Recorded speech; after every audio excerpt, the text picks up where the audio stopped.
You're very welcome to leave your cameras on or take your cameras off while during the presentation.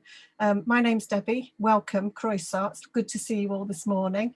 We're going to record this session. If there's any issues, please do let us know, and we can make amendments before it goes onto the Knowledge Hub area of the Tyfu Cymru website. You're very welcome to ask questions during the session by putting them into the chat box, which I think most of you will know. If you kind of hover around at the bottom of your screen, the chat box comes up. You can just type them in there.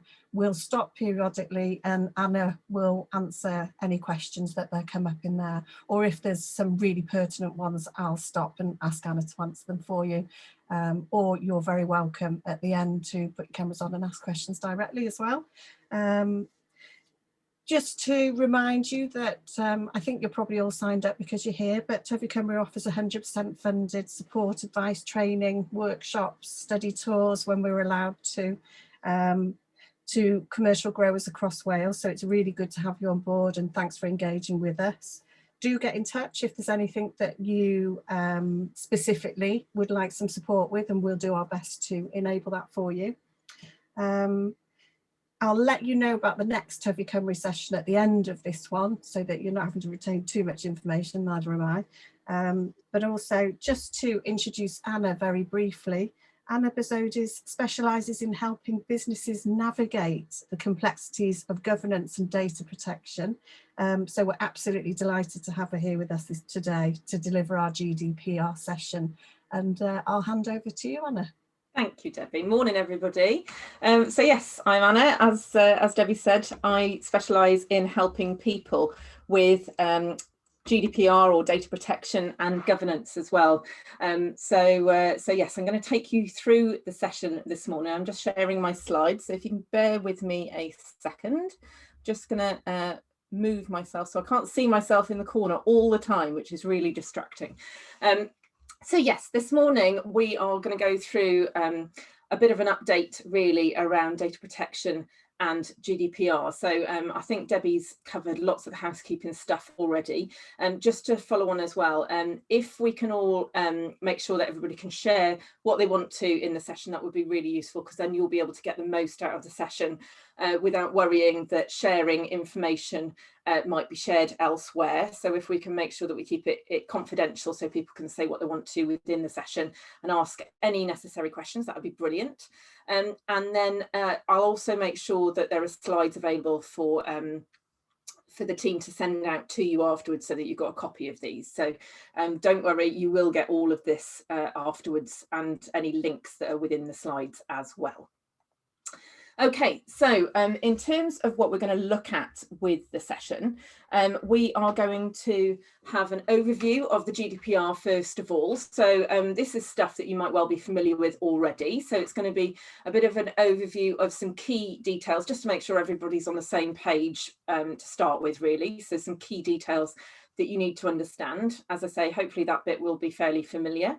And then I'm going to look at a bit of an update on some recent developments, which will be around things like home working and track and trace details as well around COVID, and also Brexit. So I'm afraid GDPR and Brexit are in the same session this morning. So don't shoot me. It's I know it's two topics that not everybody would necessarily choose to hear about together, but hopefully it will be useful for you. And then we'll finish off with a Q&A. But as Debbie said before, we are going to make sure that you've got the opportunity to ask questions as we go along as well, so you don't have to save up all of your questions until the end. So just to start us off, I think it's best to outline exactly what the GDPR is, first of all. The full name is the General Data Protection Regulation. As I'm sure you're all aware, it's an EU law. It has been an EU law that we've had to comply with for nearly 3 years now. So it came in on the 25th of May back in 2018. It will still remain despite Brexit. There were lots of misunderstandings around this, thinking that because we were going to be leaving the EU, that the EU law wouldn't apply anymore. I will come on to explaining more about the GDPR and Brexit in a little while, but it's just to make sure that you are aware it does still apply. It's not going anywhere. So the main things that the GDPR did when it came in is that it improved data rights for individuals. So that's individuals like you and me. Any of us have rights about what people can do with our data. And also it means that the data that you're handling about any other individual, so that might be customers, staff members, volunteers, anybody that you are handling data on, they all have rights about their data and what you can do with it as well. So it improved those rights, which is a really good thing. But that then means that organisations like yours will need to be more accountable and responsible when you're handling data. So it does put some extra responsibilities your way in terms of running businesses and running your organisation in a compliant way. So in terms of what the GDPR actually applies to, I think it's worth just outlining that it applies to any data that comes under the definition of personal data. So that's any information that relates to a living person. They're known as the data subject if you're looking at the legal terms.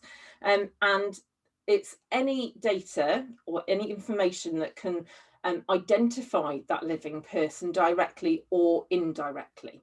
So this could be anything from names and addresses through to other information, which I'll go through in a moment. And then you've got special category data, which previously used to be called sensitive personal data under the old Data Protection Act.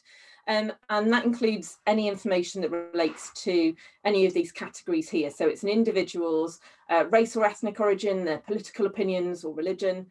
Things like genetics is so that's a new thing that came in under the GDPR is genetics. Health is really wide reaching. This could be anything from accessibility requirements for someone who maybe is disabled. It could be dietary requirements of somebody who's coming to an event that you're holding. It could be anything to do with a medical condition that one of your staff members has that you've got to cater for, all those kinds of things. It could be information about someone's sex life or sexual orientation, and biometrics for ID purposes is a new category that came in under the GDPR as well, which is things like fingerprints or retina scanners, which are on some mobile phones now, or when you go through passport control, that kind of thing. So those are biometrics for ID purposes. And I don't think I said trade union membership as well is at the bottom there.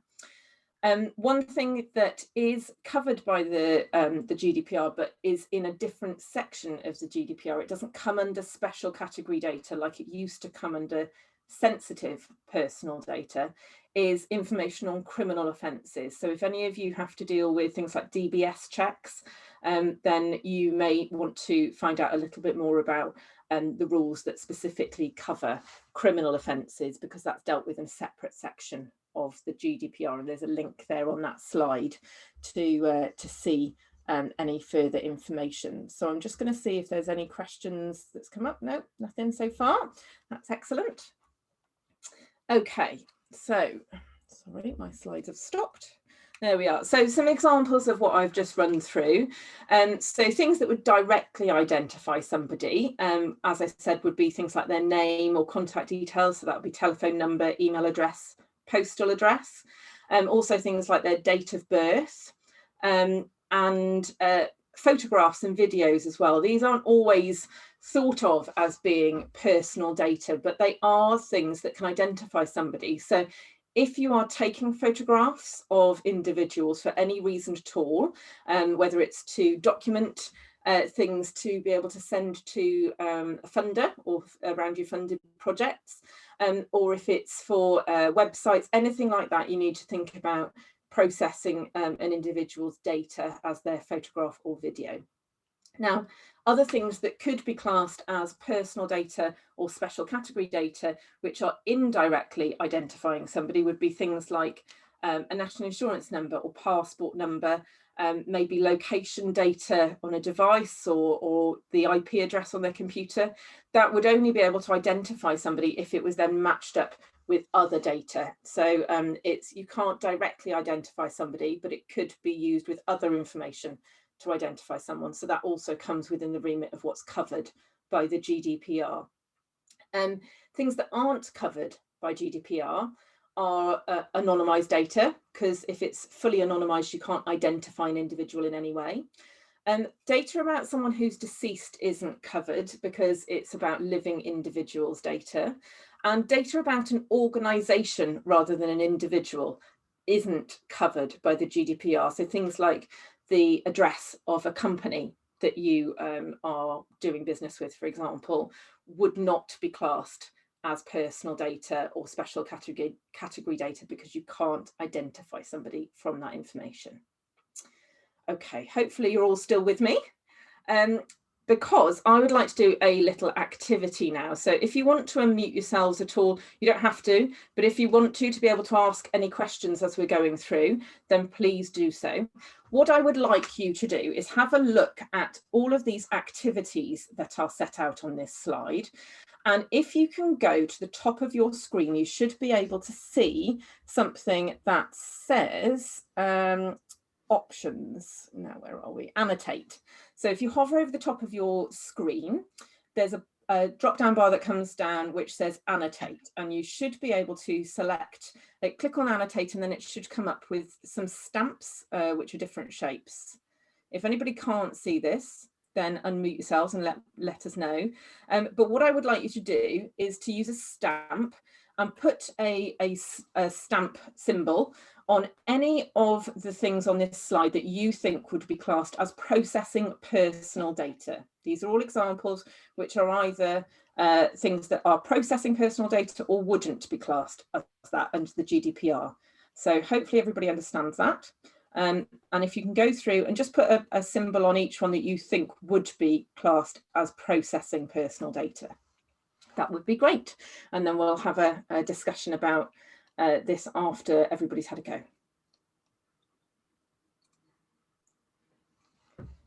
Excellent. It looks like lots of you are taking part, which is brilliant.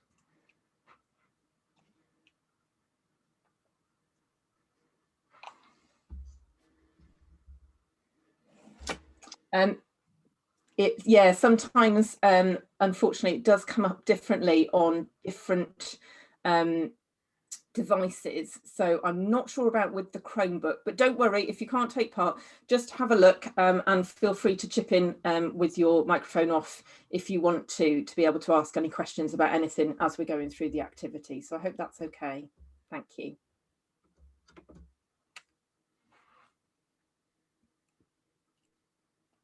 Okay, it looks like lots of you have had a go at that, and there's lots and lots of ticks, apart from on logging details of a company that supplies you with goods, which is excellent because that is not an activity that would be processing personal data. So it looks like you've all got it sussed already.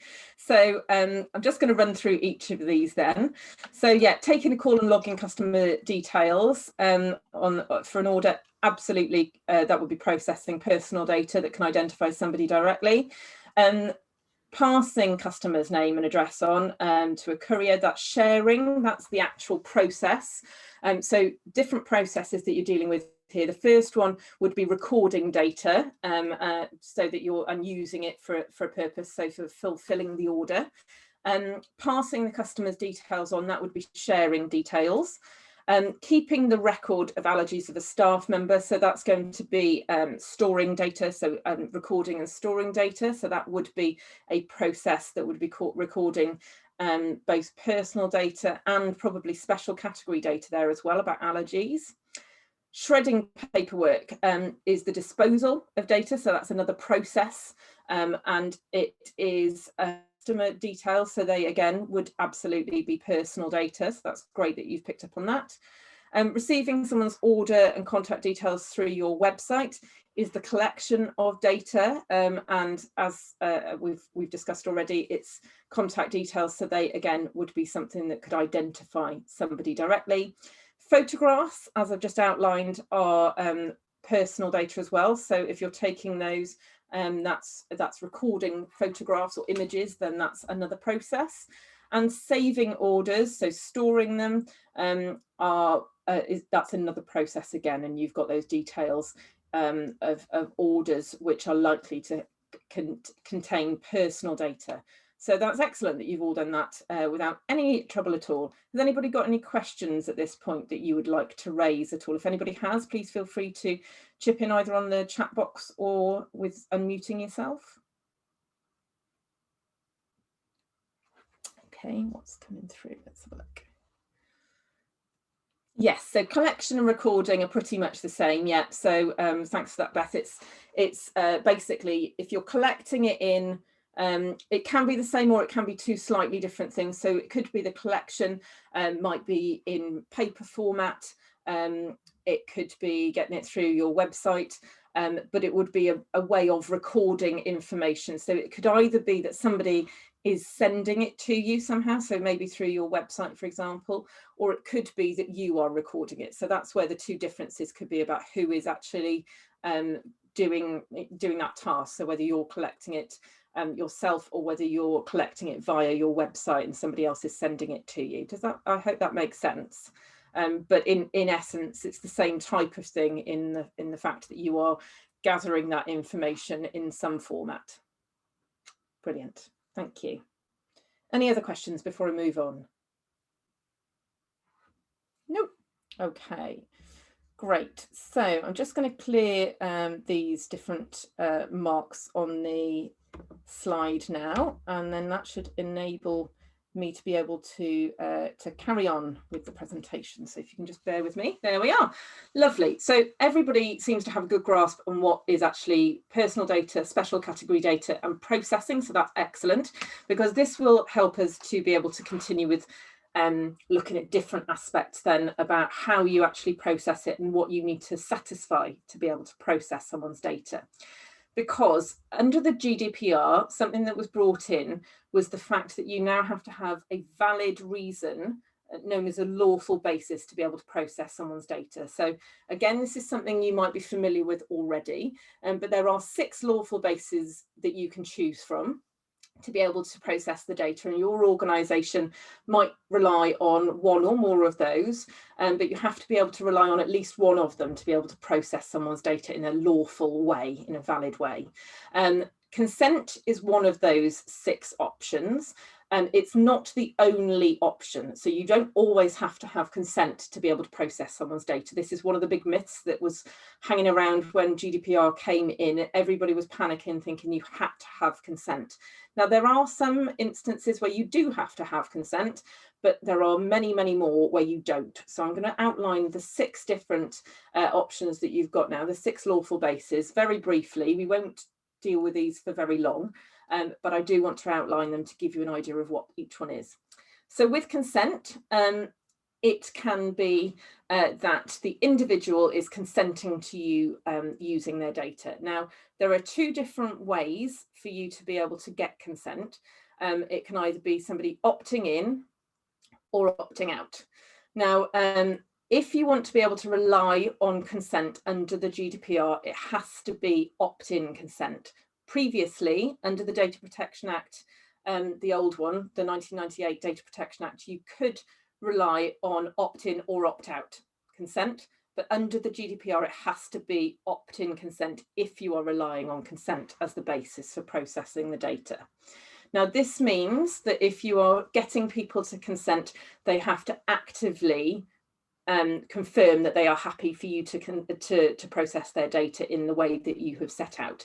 So that might be a signature, it could be them ticking a form, it might be them actively subscribing to a mailing list. It could be verbal, but if it is verbal, you need to keep a record of that so that you've got something there to prove that you've had a conversation. So if you are relying on consent, it has to be opt-in. You can't say, we will process your data unless you opt out. That is not allowed anymore if you are relying on consent. So hopefully that's clear. And you can rely on having a contract with somebody and it being part of the contract that means it's necessary for you to process their data. So for example, if you're employing somebody, hopefully you have an employment contract in place, and that will sometimes contain a requirement to be able to process data for employment purposes. So being able to keep records that you need to for personnel matters, for example. Vital interests is a bit more dramatic. This is where it would be that you are required to process somebody's personal data to save their life or for their vital interests. So it's maybe if you had to pass information on to a paramedic, for example, if somebody had an accident on your premises, that's where you might need to act in their vital interest to provide information to somebody to give them medical attention, for example. A legal obligation, I'm going to switch up to the other corner on the slide now. A legal obligation is where there is a requirement legally on your organisation to access data. So this might be something like passing information to the police, or it could be HMRC. You have to give them information legally, or any payroll, that kind of thing. So you have a legal obligation to process that personal data. You don't have to get somebody's consent, for example, to pass their HMRC for paying them. A public task, this tends to only apply to things like public bodies, so local, that kind of thing. So it's very unlikely to apply to any of you. But legitimate interest is one that applies across the board and is a bit of a catch-all, really. This is where legitimate interests. Oh, it's coming up saying that my internet connection is unstable, so I hope everybody can still hear and see me. If there are any problems, yeah, all right, Debbie, great, thank you.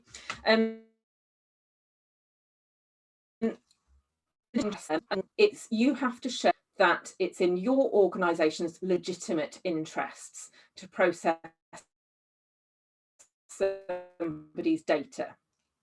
And if it's, you also be able to, I'm not sure if I've frozen or anybody else has, I hope it's okay. If you are relying on legitimate interests, you have to show it's in your organisation's legitimate interest to process the data, but you also have to show that you're not harming the interests of the individual whose data it is. So apologies about that being stop-start then.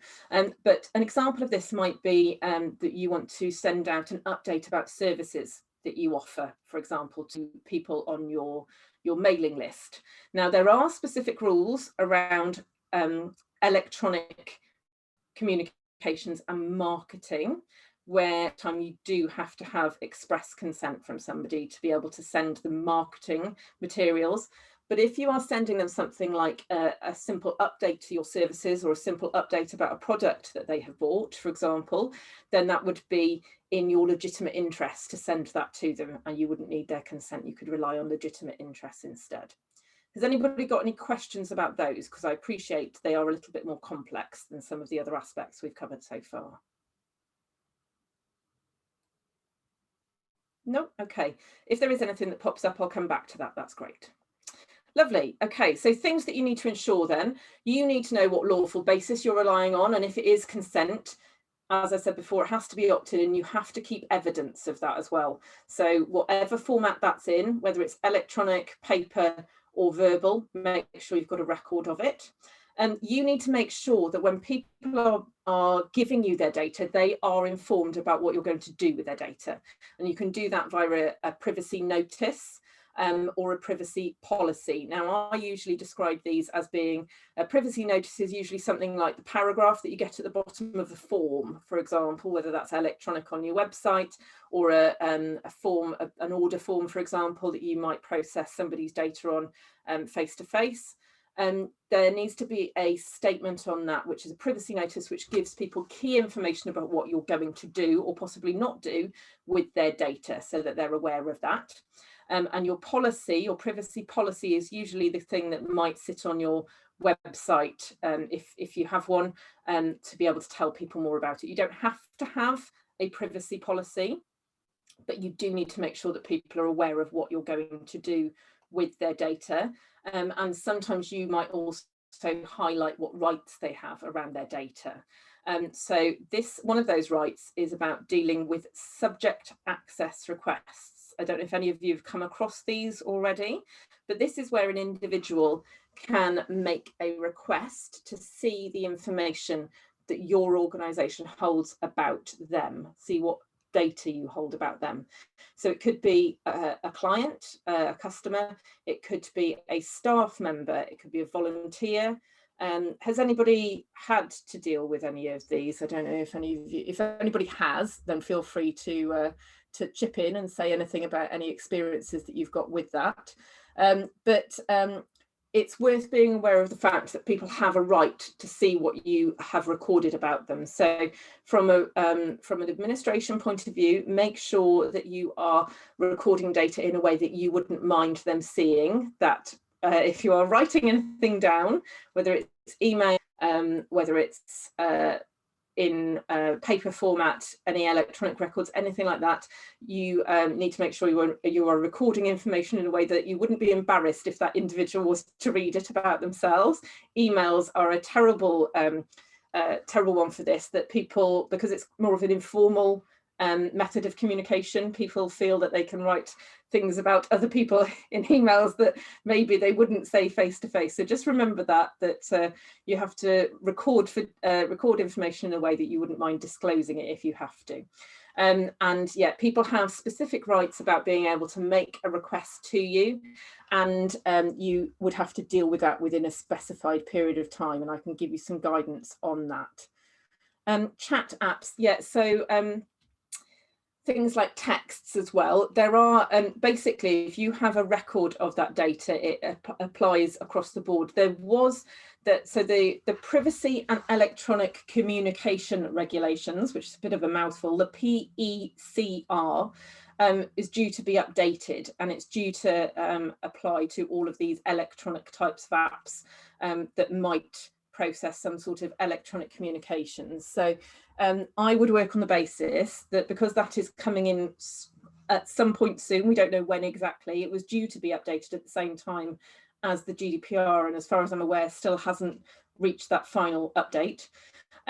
But yeah, work on the basis that anything that you're using could be part of that subject access request gathering of information. Can I ask a question, just a practical one about those apps? Is that it's how you search for the data. It's not so much that it's there, it's just the way they're used is very informal, and it's how you would know if someone did not request what you got on them, how you would ever find it. It seems very difficult to know that.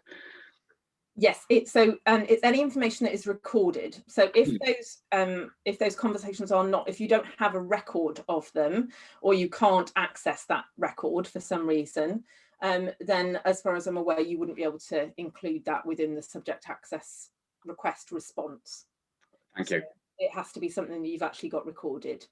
There is specific guidance on the Information Commissioner's Office website, the ICO's website, around subject access requests, and I can send you a link to that afterwards if that would be helpful. Thank you. No problem. Okay, so moving on from subject access requests, if everybody's okay with that.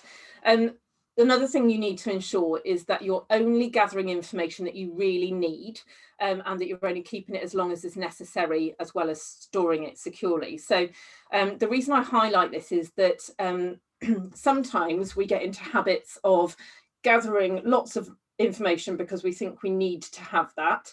But actually, when you look at it in more detail, there are certain bits of information that you're maybe gathering out of habit, or because you might have needed it for a previous funder or something like that, and your forms that were designed some time ago asked for that information, and actually when you look at it now, you don't need all of that information that you're asking for. So under the principles of data processing, you need to make sure that you're only asking for the information you actually need.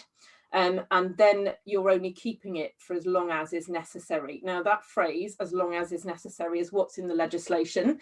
It is broad and sounds a bit vague, but that is for a reason, because we all process data in different ways for different reasons. So you need to make sure that you're only keeping it as long as is necessary for the purpose that you're gathering it for. So there might be legal requirements over how long you have to keep documentation. So for example, if you're employing staff, there are rules around how long you have to keep employment records for. There are rules around how long you have to keep accounting records for, that kind of thing. So check those out if you're not sure. But if not, if those legal timescales don't apply, then it's down to you to determine how long you actually need to keep that for. If there is information you feel you have to keep indefinitely, then that's fine. But what you would need to be able to do is show the ICO, if they did a spot check on your organisation, for example, or if somebody reported your organisation and the Information Commissioner's Office had to look into what you're doing, you need to be able to show them that you are only doing what you need to do with their data and only keeping it for as long as is necessary, that you've got a thought process in there, and that you've got everything stored securely. Photographs and videos, as I mentioned earlier, they're personal data, so you need to make sure that you're treating them in the same way as you would things like names, addresses, contact details. And if you are working with children or vulnerable adults in any way at all, then it is always best to get written consent for photographs or videos, if possible, from their parent or guardian. Again, that can be something like a tick box on a form, and it might be that you only need to get that once at the start of any contact that you've got with them. You don't necessarily have to ask for consent every time you want to take a photograph or record a video of that individual. Other things to ensure then are making sure that when you're sharing data, sorry, not taking it, when you're sharing data, either within your organisation or externally, that you are confident that you know who you can share it with. Even internally, we should have controls in place to know who can see what type of information, because there may be certain individuals within the organisation that don't need to have access to certain data about individuals, whether that's staff, volunteers, customers, etc. Have you got secure methods in place for sharing that data? So this could be password protecting a document, could be encrypting a document or a device, might be using a courier to make sure it is actually delivered to the door rather than being left on the doorstep by a postman, for example. Just see what this question is coming up. Group community photograph on the website. So again, with photographs, it depends on what lawful basis you've relied on to get that photograph. You don't necessarily have to have consent for using photographs. It could be one of the other lawful bases. So for example, if you could say it's in your legitimate interest to have taken a photograph of an event that you were running and that you are using it for promotional purposes. So you wouldn't necessarily need to get consent from those individuals. And if it is lots of children or vulnerable adults involved, then it might be worth looking at that again, but you don't necessarily have to have consent for that. What was the question from Debbie? Let's have a look. Online networks, can normal CC be used, or does it always need to be BCC? So with emails, you need to think about who you are sharing contact details with. So if you've got networks and these are individuals who would be in contact with each other anyway, and they are work email addresses, then the risk of sharing them on a CC, so of copying them where you can see all of the email addresses, the risk on that is probably fairly low. If you're using personal email addresses, I would always recommend using the BCC, the blind copy option, when people can't see other people's email addresses. Unless you have said to all of the individuals previously, we're going, as part of this network, we do share people's contact details so that you can keep in touch with each other. But if you don't want us to do that, please let us know. You could do that kind of thing as well. Hope that helps. Okay, yeah, so just remember with group emails, it is worth making sure that you know whether you can share those details or not. And also forwarding email trails catches people out quite a lot of the time. They might forward emails on to somebody who wasn't included on the original conversation and could inadvertently share either somebody else's email address that they shouldn't be sharing, or details within the body of the email that shouldn't be shared.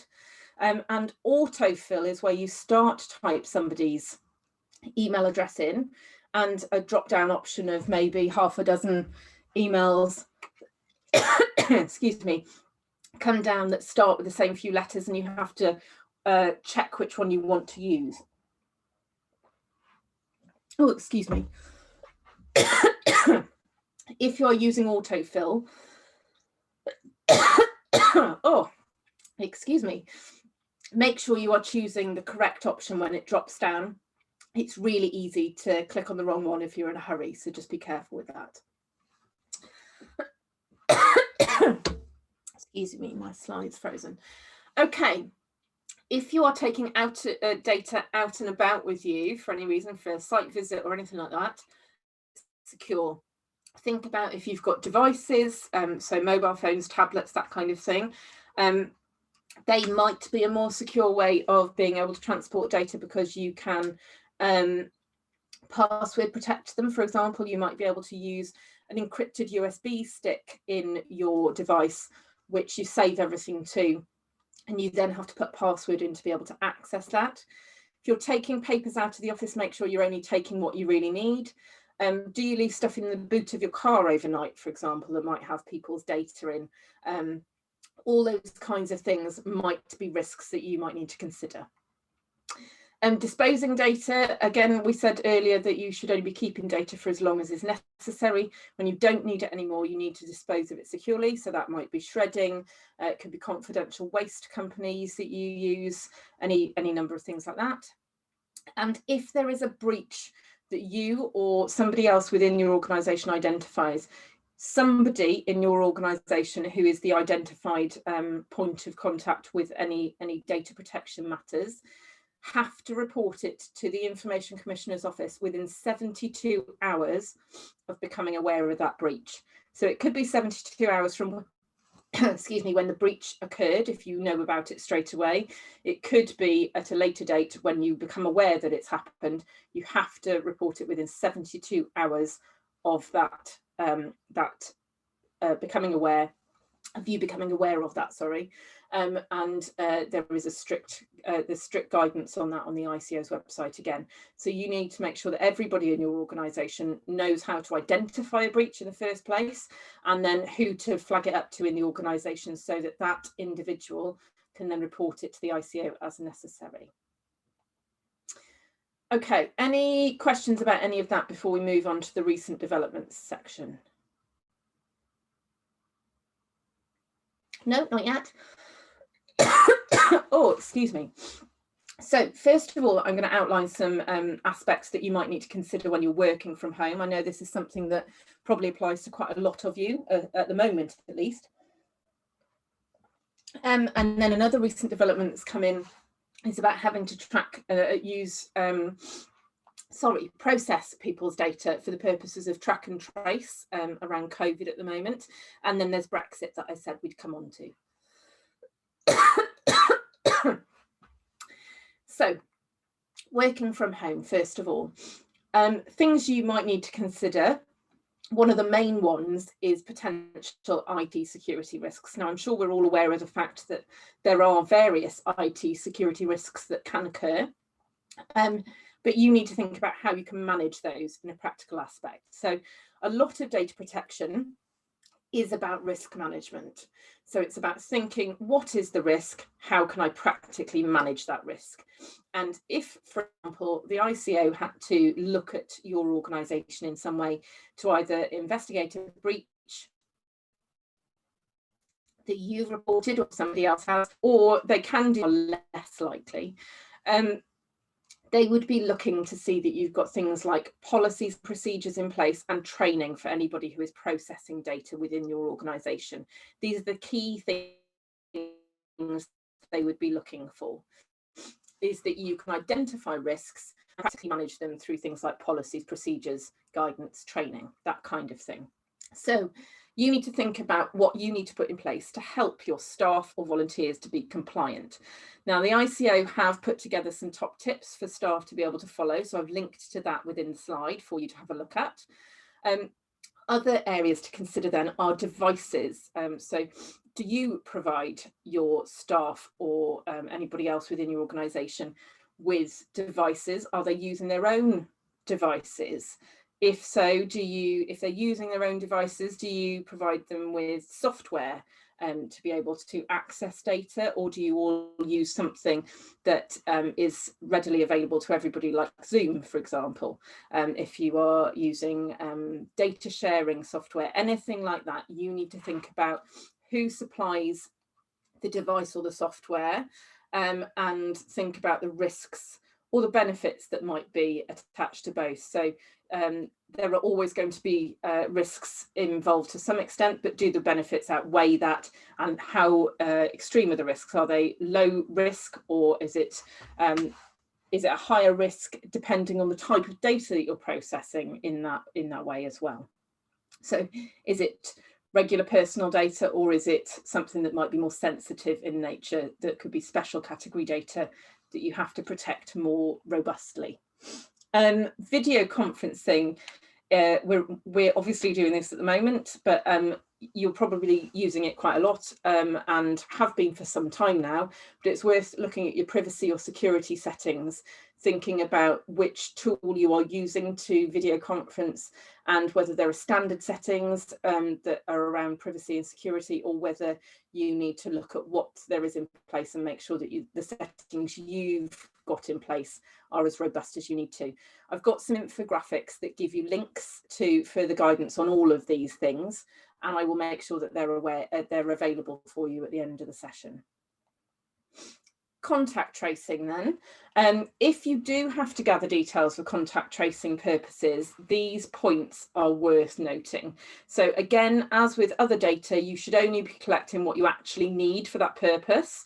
So make sure that you're really just keeping it to a minimum for just the contact tracing purposes. You have to be upfront with people about what you're doing. So being transparent, as with gathering any data for any purpose, you have to tell people why you're collecting it, what you're going to do with it, who you might have to pass it on to. You have to treat people fairly and make sure that you are adhering to any rights that they've got around their data. As I mentioned earlier, as with all data, you have to store it. You need to make sure you're only using it for the purpose you've gathered it for. So some people are rightly quite worried about the fact that if they give their details for contact tracing purposes, they are suddenly going to be ending up on mailing lists all over the place for things that they haven't signed up for marketing purposes. You cannot use contact tracing details for marketing purposes unless you have made it explicitly obvious that you are going to do that. And even then, I think you'd probably be on shaky ground. I think for contact tracing purposes, you need to make sure it is only for that purpose. And again, you need to make sure that you are erasing it when you don't need it anymore, in line with the government's guidance. And as I said before, I'll make sure that these infographics around these topics, around the contact tracing and the working from home, I'll make sure that they are made available to you afterwards, because there's links to different guidance and case studies within those infographics. So hopefully they will set out that detail for you a little bit more fully. And then finally, what I'm sure you've all been waiting for is the update on Brexit. Now, whatever you think about Brexit, whether you are pro or against it, it's happened, and there is now going to be an EU GDPR and a UK GDPR. So the recent Brexit trade deal means that data can flow freely for now between businesses. So this is transfers of data for international purposes are transfers from one business to another. So this does not apply to, for example, if you've got an individual from an EU member state who's signed up to your mailing list for some reason.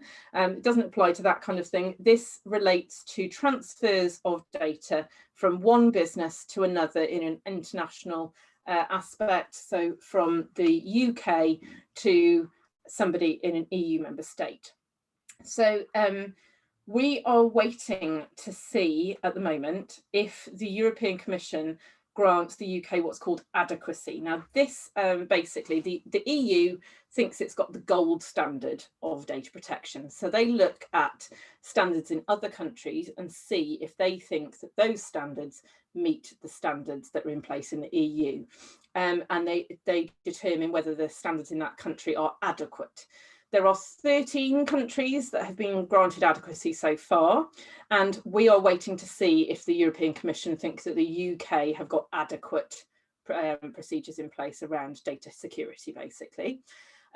If we are granted adequacy in the UK, there won't be any requirement for any additional safeguards to be in place for transferring data between those businesses in the European Union or European Economic Area, the EEA, and excuse me, and UK businesses. We've got a 6-month period that started on the 1st of January within which adequacy can be granted. And as that adequacy is granted, no further additional safeguards will be needed, so it can all just carry on as normal. If they do decide that we cannot be granted adequacy, then there is a possibility that further safeguards might be needed to be put in place. It is thought by people who are much more involved in this than I am, that it is likely that we will be granted adequacy, but we will have to wait and see. If you're based in the UK and you offer goods and services to individuals in the EU, or you are monitoring any individual's behaviour in the EU and you don't have a branch or an office in that European state, you might need to appoint a European representative. Now, I'm not sure that this will apply to any of you, but if you do need to, there is guidance about what's required around an EU representative being appointed.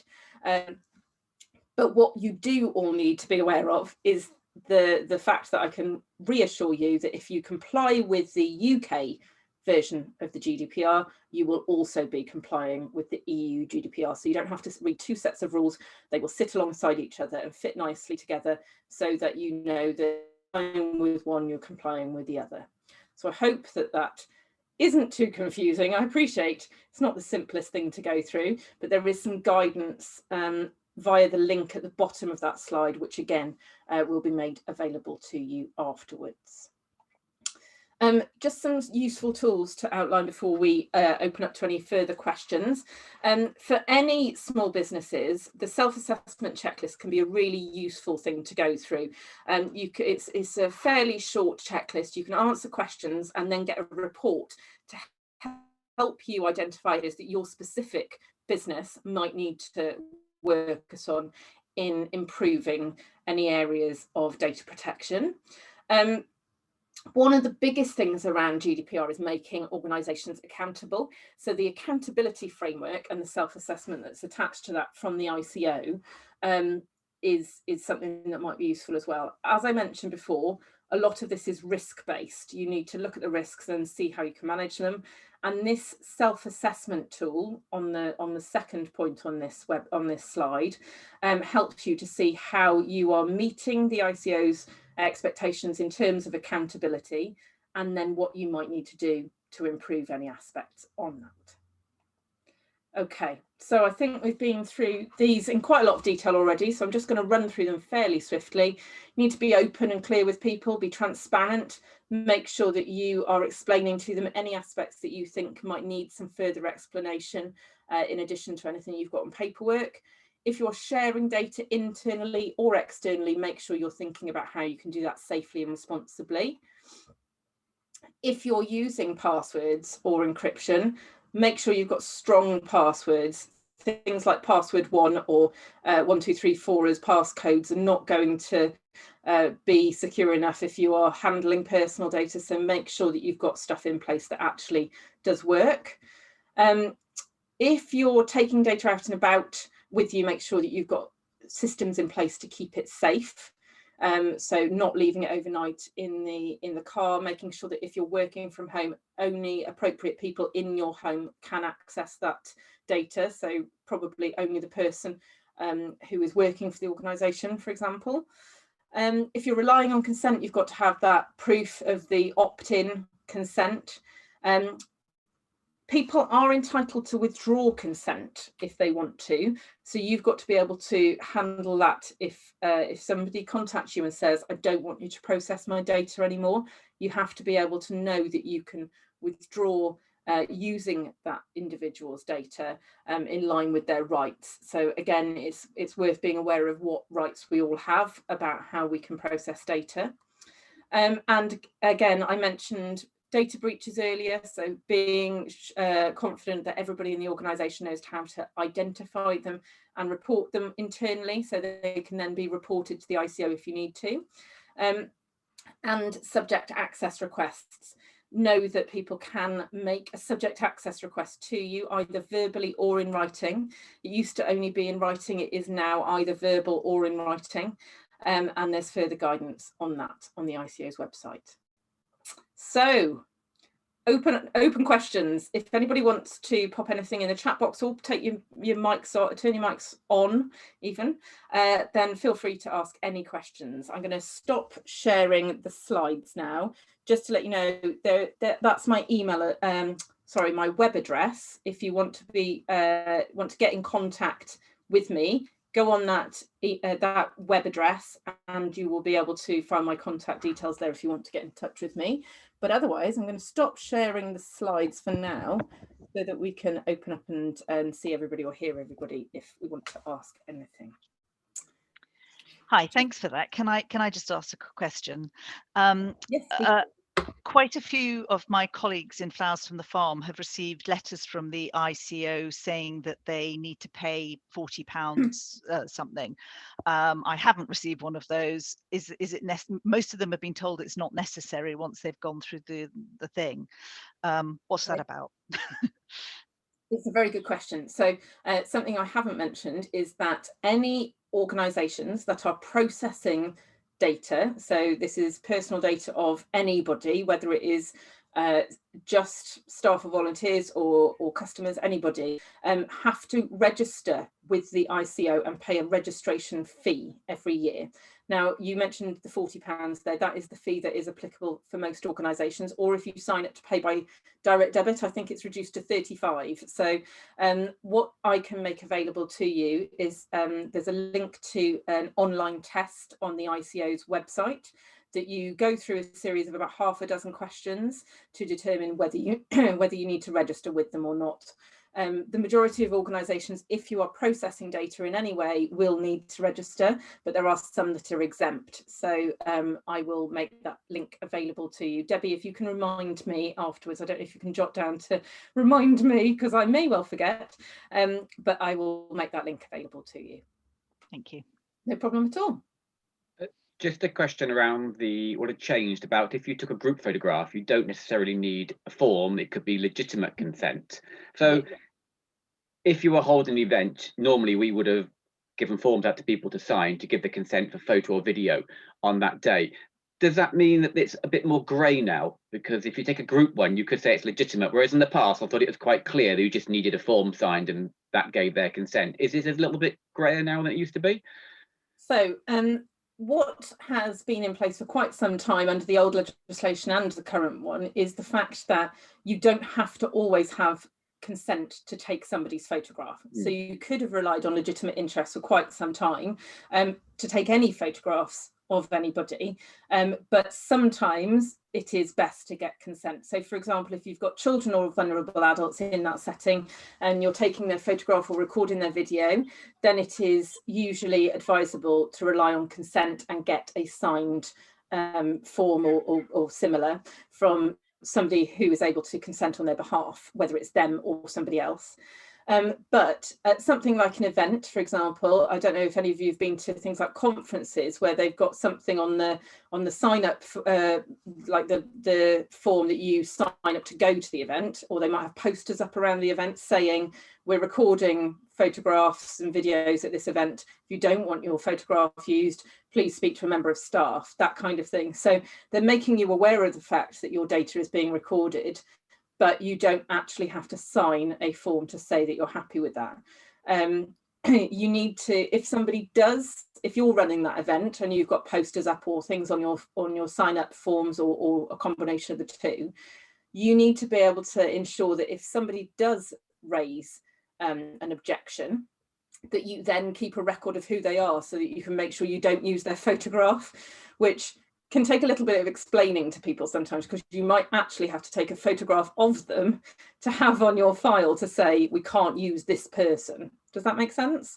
So if, for example, you don't know all of the people at your event and you've got a form that says we can't use photographs of Sally Smith, do you know who Sally Smith is? If you don't, or if the person or people in your organisation who's going to be processing those photographs to put them out on social media or your website wouldn't know who Sally Smith is, you might need to take a photograph of her and say, we are only going to use this for our administration purposes to make sure that your photograph isn't shared anywhere else. Otherwise, I can't guarantee that everybody in the organisation would know who you are to remove that photograph. Does that make a bit of sense, Richard, and everybody, hopefully? Yeah, that's good. That's good. Okay, great. And I have one other about the verbal, not as well as writing now. Is that the same time period as it was previously for writing? Because they got so long for you to provide what information you held on them, and because that seems slightly more open to me. So is that verbal to the right person in the organisation or to any member of your organisation? Yeah, it's a good question. So with subject access requests, as I said, the request can be verbal or in writing. And it's, as far as I'm aware, it's to anybody within your organisation. And then that's why it's really important that all staff or volunteers who might, outward facing, are able to identify if they receive a subject access request so that they can escalate it quickly within the organisation to the relevant person who would then be able to process it. So that's part of the training needs. And when I say training, I don't mean it has to be sessions like this or anything anywhere near as formal. It could be a checklist that you make available to staff so that they know what to look out for example. Okay. Thank you. Any other questions that anybody's got? Can I ask? That's all right. Did that clarify what you wanted? Sorry, Richard. Pardon? Hopefully that clarified what you needed. Was there anything else you wanted to check? No, that was it. I was just saying with the verbal, did it have to come, because writing, it was suggested it comes to a certain email address, wasn't it, really? That's how most of them came in. But if it's verbal, it's what you've said, effectively, it's anyone. That's what I wanted to be clear on, not the right person, the organisation. It's any member of your organisation. So the training needs to go across. I was thinking we've got people at all different levels, haven't you, in the organisation? So it means to be whatever they're doing, they need to understand when they've received that request in that case then. Yeah, it's worth making organisation aware that if they receive something that they think might be a request for some personal data, because that's the other thing, not everybody refers to it as a subject access request.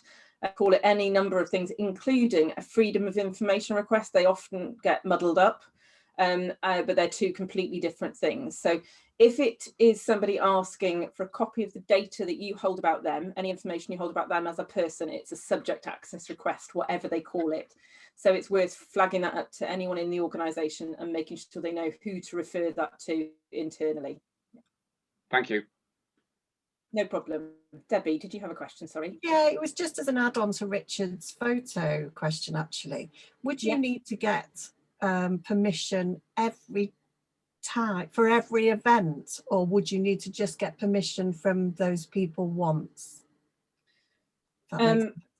Yeah, it does make sense. Are you thinking, so if it's a group of individuals who are always the same group of individuals that you were in contact with, so if it's always the same individuals at these closed events, for example, in theory you could just get one permission form to say, whenever we're running events for this particular group, we are likely to be taking photographs or recording images, and if we do, are you happy with us to use them in these ways? So it's important that people know where their data might end up. So for example, if you are taking photographs at events, whether it's a small closed group or a larger group, people need to know if they're going to appear on things like websites or social media, because they're the kind of things that people tend to object to. They're worried about where their data might end up, so that's important.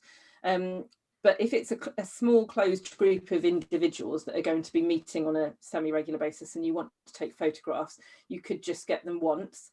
If it's for other wider events that the audience would be changing, then you would need to make people aware of that every time. Not necessarily get consent. You might be able to rely on something like legitimate interests instead. Okay, thanks. No problem. I can see that there's a question from Beth in the chat, so I'm just going to have a look at that a moment. So what counts as secure storage? Password on an email account enough? Shared Google Drive, is it enough that everyone needs a password to sign into the Google Drive, or should we also make individual files holding data more secure? And for paperwork, is some sort of locked file enough? Really good question. So there is some quite extensive guidance on the ICO's website around security, which I can make sure I've got a link for you to send out. But in terms of security, again, it's around risk management and assessing the risk. So it depends on the type of data that you are trying to protect. If it is very sensitive in nature, so if it's likely to be special category data from that one of those first slides I went through, then you are likely to need to have more extensive security in place. So that might be a password to get onto the Google Drive, and then maybe a password to get onto an individual file that contains that data. If it's simply things like a name and an email address, for example, then the risk around that is probably fairly low. So it's around that risk assessment aspect and thinking who could gain access to it. When it is things like cloud storage, you need to look at the security measures that are in place for that cloud storage as an organisation, and see what terms and conditions are attached to that about what happens to that data. For taking data out and about, or for storing paperwork, a locked file or a locked drawer, locked cabinets, those are all going to be aspects of security that you could put in place. Again, it's that thing of thinking, if the ICO came in here to look at what we're doing, could we reasonably say these are the measures that we've got in place and we feel they are strong enough because of X, Y, and Z. We've looked at the risks involved and we've put these measures in place to make sure that they are sufficient. So it could be lockable filing cabinets, it could be a locked drawer, it could be a keypad on the door if you've got an office that's full of paperwork and you need to make sure only certain people get in there. But I appreciate that might be on a larger scale organisation than what some of you may be looking at running. So I hope that gives some further information. But Beth, if you want to chip in to ask anything else, or anybody else wants to ask anything on that, please do. Sorry, can I just ask again, Yeah. going about the photograph thing has started worrying me now. I do sort of wedding flowers, and I very often request pictures of the weddings from either the wedding photographers or the brides, and then I sometimes use those as, you know, sort of for marketing purposes. And I was sort of thinking the other day, I've got one of the most gorgeous little girl who was a bridesmaid, but now I'm suddenly panicked that you know, I didn't specifically say to them that I was going to put it on my website. Yeah. I think for it's absolutely a really good question in terms of thinking about what you might have in place already and how you can deal with things moving forward as well. What I would say is that if any of you are receiving photographs from others outside of your organisation, you can ask them for assurance in those people being used in a particular way, so whether that is social media, website, etc. So in that example that you've just given, you could ask the bride, for example, if they were giving you that photograph of the bridesmaid, and just say, I just need to check that that you and you know, anybody in these photographs is okay with me using them in X, Y, and Z ways. So and if they come back to you and say, yeah, that's absolutely fine, then you can absolutely rely on that consent then in that way, or that reassurance from them. What I would say is it's always worth getting that in writing if you can. So just an email, for example, would be fine, but it is worth having that. And photographers, they are likely to have more of a formal kind of situation in place about sharing photographs. But again, it is always worth asking that, because then you've got a paper trail. And if, for example, somebody came to you and said, I never gave permission for my little girl to be on your website, I'm not happy about that, you can say, well, actually, we did check with when we were given that photograph and we're told that it was okay. But absolutely, you know, if you then get a complaint about it, you can say, we will absolutely remove it straight away, and we're really sorry about that. and you can always say, would you be happy if we use this one instead that maybe doesn't show your little girl as clearly, or that kind of thing. So I think so long as you deal with it responsibly and in a pleasant way, then most people are okay with that. Yeah, lovely, thank you. Okay, no problem. I can see another question's popped up from Beth. So what's our responsibility when another organisation shares individual personal with us in the form of them being referred to use our services? Really good question. So if you've got organisations sharing data on a regular basis, it is worth having something like a data processing agreement or a data sharing agreement between your organisations written up, because that then puts something in place that is formal. That means that if you're receiving referrals, you're only receiving the information you need, for example, that they're not sending you unnecessary information that could be breaching the GDPR. And you also have some sort of, you have to look at the method that you are using for sharing that data as well. But if they are referring that information over to you, they are responsible for what they share and how they share it with you.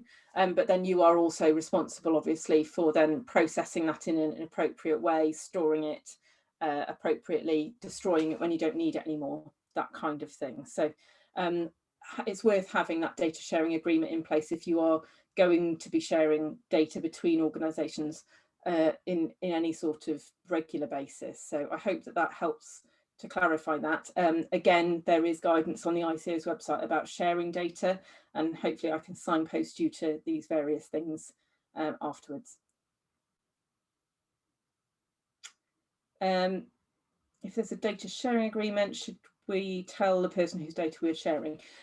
Not necessarily. So you might need to, so for example, if you've got two organisations that are helping individuals, and those individuals are signed up to using those two organisations in whatever way, those individual organisations need to tell the people that they're helping that they are going to be processing data in various ways, but they don't have to specifically say, we will share your data with this organisation, this organisation, this organisation. It can be a bit more vague than that. You could say something like, we might share your data with organisations who we deliver joint services with, or who we may refer you to because we feel that they would be able to help you in respect to the services that we provide. So that kind of thing can be built in instead. So you don't necessarily have to tell the individual whose data you're sharing, specifically who you're sharing it with, but you do need to make them aware of the fact that their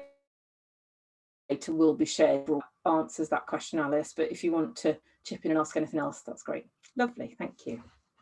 Anybody else got any questions? Because I'm conscious we have run over a little bit, but if anybody has got another one, then I'm happy to deal with it. If you want to get in touch at all, then as I said before, you've got the you've got my address on my website, and my contact details are on there. So if you want to get in touch and ask any more detailed questions, then I'm happy to take emails. That's no problem at all. So just drop me an email and I can pick it up from there. But thank you all. Thanks, Anna. No problem at all. Yeah, really helpful. Like Justine says, really helpful. And as I said, this recording will go on to the Knowledge Hub of the Tyfu Cymru website. Will your PowerPoint go on there as well? I believe so, but I will also make the slides available afterwards so that you can distribute those as necessary. You can put those on there. Yeah, that's fine. Brilliant, thank you. I'm just thinking of the links in there as well, which are really helpful to those ICO parts as well. Yeah, so absolutely. Really helpful. Thank you. That's okay, right. so I'm going to say thanks to everybody and thanks for attending. A massive thanks to Anna, really helpful, very easy to understand within the context of the subject, so really helpful. Yeah. The next Tyfu Cymru session is how to create and use pivot tables effectively, for those of you that have burning questions about that, and that's on the 22nd of March. But keep an eye on the what's on, and I'll keep sending the prompts as well about further events. If there's, with the evaluation that comes out, if you could please complete that, that would be really helpful for us. It not only lets us know what future events you want, but it also guides us in tailoring events to what you want to know. So if you could do that, that'd be really helpful. And it also enables us to give feedback to Anna as well. So Yeah, can I say a Apologies, message? by the way, if I was talking too fast at any point. I know I have a habit of doing that, but we had quite a lot of information to get through. So apologies if I was whizzing through at any stage and you didn't catch anything. I don't think so. But thank you for having me. Much appreciated, and lovely to see Anna. you all. And Thank it may be that we do future events on this subject as well, just to keep everybody up to date. So based on your feedback, we'll evaluate what we need to do. So big thanks everybody, and bye for now. Bye. Thank you. Bye. Bye bye. Thank you.